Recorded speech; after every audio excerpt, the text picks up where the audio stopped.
Marami ng Pilipino ang umaasa na lang sa pag-Google, pag-chat GPT ng mga simptomas nila. Ano masasabi niyo doon? And na-experience niyo na ba na yung pasyente dumating sa inyo nagsabi na, ay ganito yung nabasa ko? Yes.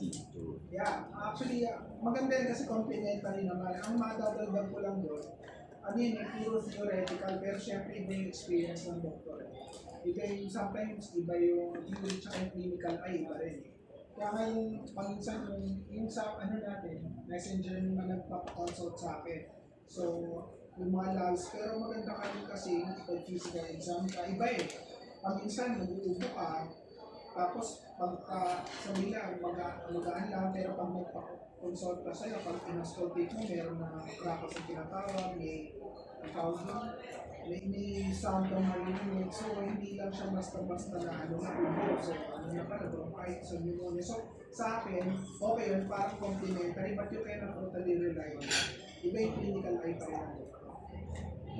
Ano po ang mensahe niyo sa mga pasyente nga na inuuna muna mag-Google or mag-chat GPT ng sintomas nila? Best pa rin gusto siya doctor. Pero ano wala namang harm na meron kang knowledge before. Pero kasi iba pa rin nakita ka na PE ka ng doktor.